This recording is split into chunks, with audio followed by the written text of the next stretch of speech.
Everybody, Bandicoot Commando here, and welcome back to Marvel Rivals.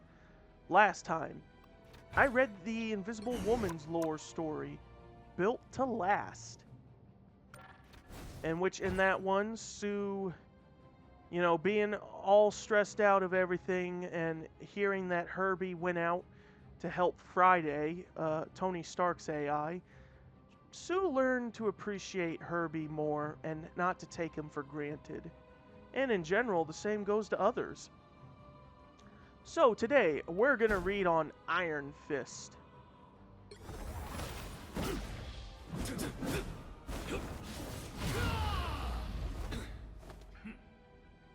Lin Lai, or is it pronounced Lin Li? Not. I'm going to just pronounce it as Lai. Lin Lai is a master of Chinese martial arts who once wielded the shattered sword of Fuxi? Is it Fuzai? I'm not too good with Chinese and all that sort of stuff. After fusing its pieces with the mighty chi of Xiao Lao, or Shun Lao, he is poised to strike his foes with the grace and force of a soaring dragon as the latest immortal Iron Fist. I don't have any of his skins. So, one thing I will immediately say is that this is a different Iron Fist. Most people by default probably know Iron Fist, but Danny Rand. They probably know the Danny Rand version, and I certainly did. But this game introduced me to this version. And I know there were other Iron Fists before and after Danny, but Danny is obviously the iconic one that we've all known, really. Anyway, Lin Lai, wielding the divine sword of Fuji and bearing the title of Sword Immortal, was merely the beginning of Lin Lai's legendary journey.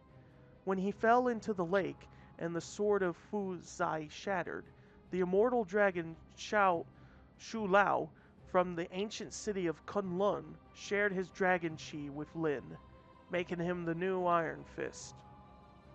But the young Iron Fist soon faced a daunting trial, as the time stream entanglement pulled the isolated Kunlun into an interdimensional conflict.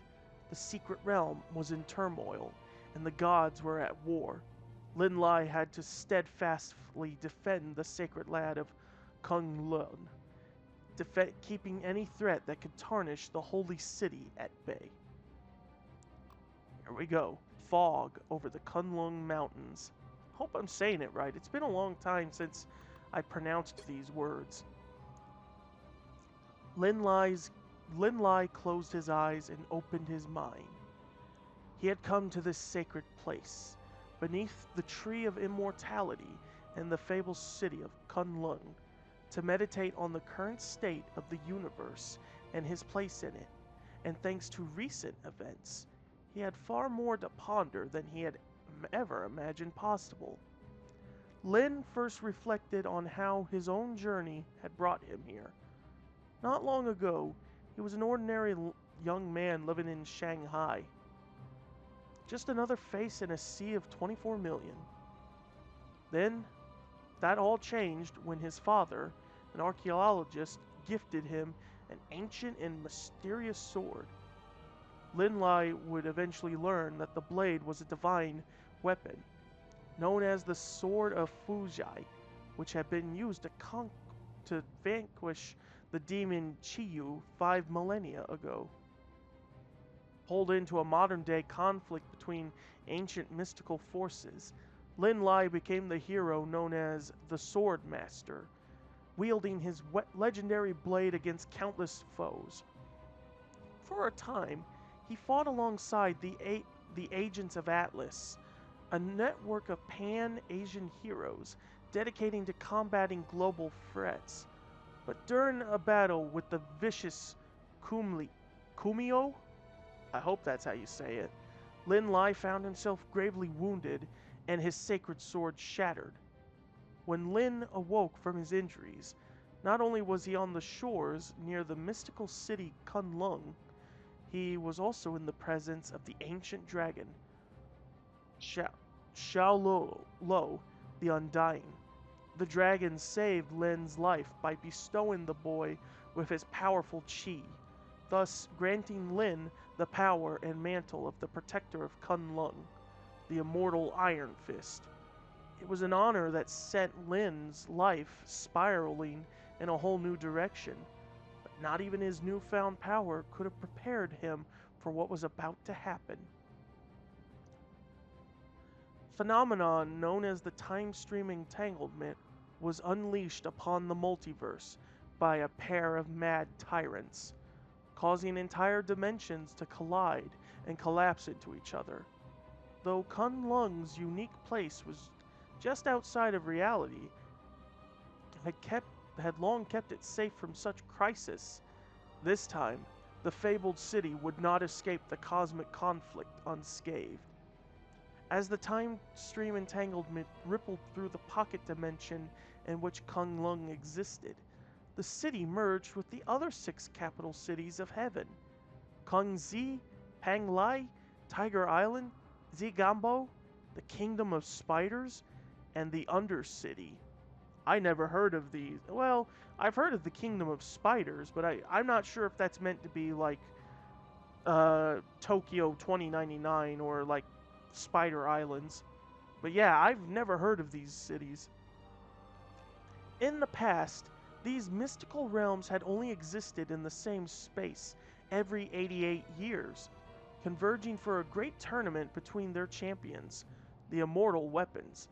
But now, they have been joined together far sooner than anyone could have anticipated.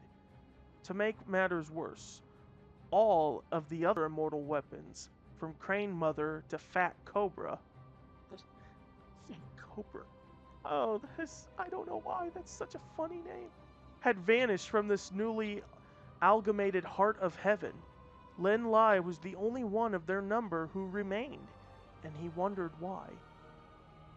Was it because he had not earned the power of the Iron Fist in the same method that his predecessors had? By plunging their fist into the heart of Xiao Lao?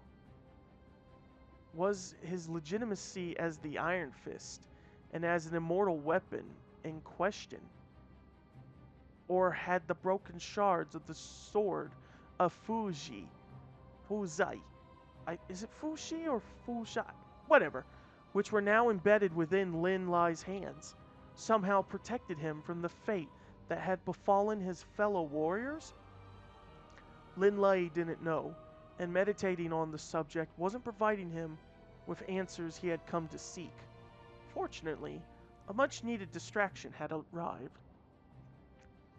Lin opened his eyes to find a green mist floating around the Tree of Immortality. Although Kunlun was still as silent as death itself, its protector knew he was no longer alone. "A thief," Lin whispered, a smile coming to his lips. Perhaps a little action would put his troubled mind at ease. But how does one fight a mist? Lin readied himself for battle, focusing the entirety of his chi into his hand. Without warning, he felt someone strike him, first in the stomach and then in the face. It was almost as if he was being attacked by a ghost, a very strong ghost, for that matter. As the mist blurred his vision, Lin swung his glowing fist blindly, delivering a mighty blow that split the fog in half. But even an Iron Fist can't do much damage to an intangible foe. The mist came back together again, swirling around the Tree of Immortality once more, before vanishing altogether. Along with it, a single piece of enchanted fruit had vanished as well. "Where?" Lin gasped, surveying the area for any sign of his mysterious opponent.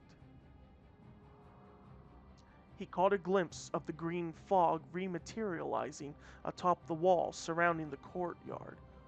Moments later, the mist call ascended into a distinctly human form. Lin couldn't identify the thief from this distance, but that didn't stop him from giving chase. Lin let out a cry of intense pain as he leapt into the air and pulled back his fist.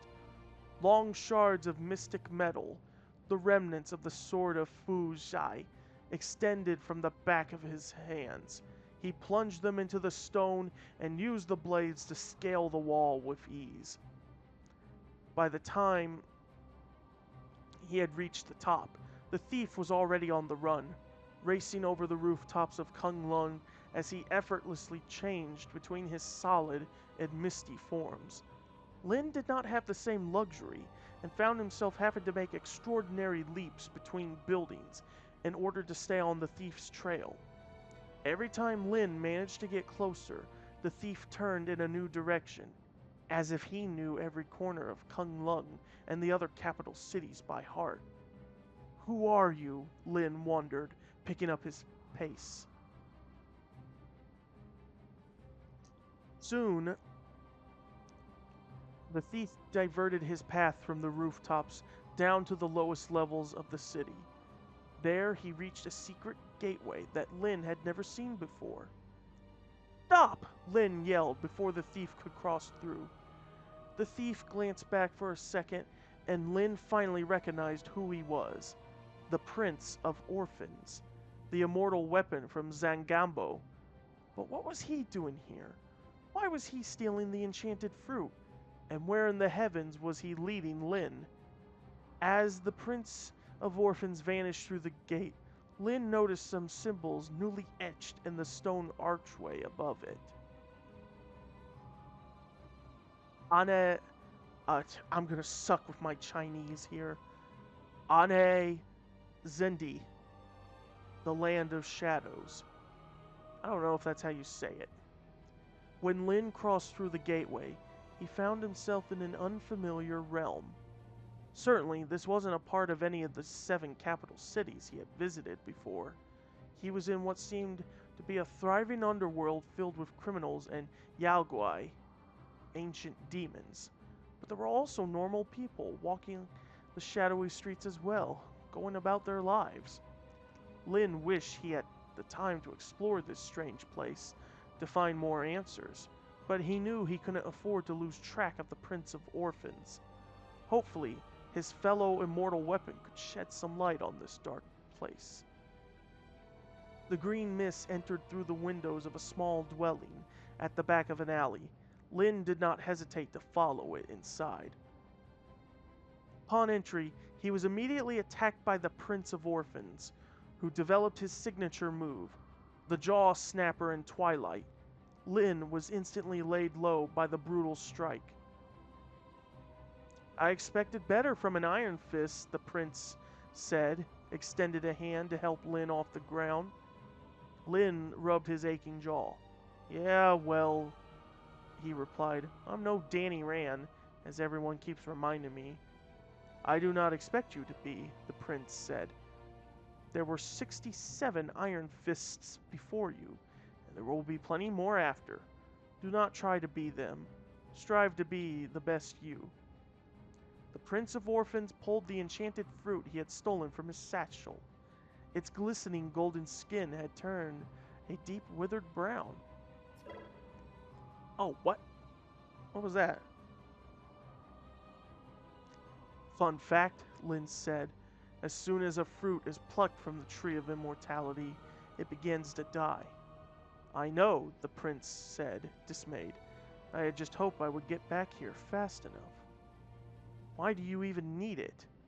Lin asked. "You seem to be in pretty good shape for a guy your age, or any age." "It is not for me," the prince replied, walking over to a basket in the corner of the room and pulling back a blanket. "It is for her." Lin gazed into the basket to see an infant girl with pale skin, blue eyes, and strawberry blonde hair. She strained as she reached toward Lin, who instinctively backed away, knowing nothing about handling children. "You have a kid?" he asked. "The girl is not mine," the prince replied. "Or at least she wasn't. I found her during the war, alone, abandoned." Well, I guess you lived up to your name, Lin joked. Then his face suddenly turned serious. Wait, what war? You have not ventured outside of Kunlun much lately, have you? The Prince of Orphans said. Prince began to explain how the very same chronal catastrophe that had caused the 7 capital cities of heaven to combine had also collapsed several timelines into each other. Now the ancient forces and elder gods that lived in those timelines were waging an epic battle against each other for total domination. Though there were many forces fighting for the good of all dimensions, including a warrior child who had become a demon queen, a jade giant guarding the door to a nuclear purgatory, and a red sorceress holding reality together from a mountaintop in Europe. Their numbers were few, and growing ever smaller every day. Then what are we doing here? Lin asked. Why aren't we out there fighting? Some things must take priority, the prince said, motioning towards the baby, who let out a terrible cough and began to cry. She became sick, so I had to seek refuge. Zangambo was not where I had left it, but I was offered refuge by Daizing. Little did I know it would lead me back home, in a way. Daizang? Lin asked, curious who this mysterious savior could be. He built this place, the prince responded, or at least remade it in his image. It used to be known as the 8th City. Wait, I've heard of that, Lin exclaimed. It was from the it was the prison realm for the 7 capital cities of heaven, right? And now it is a refuge for all of those who have been displaced by the war, the prince said, including me and little Lassa? And little Lassa here. Lin looked at the baby. The color was quickly fading from her cheeks.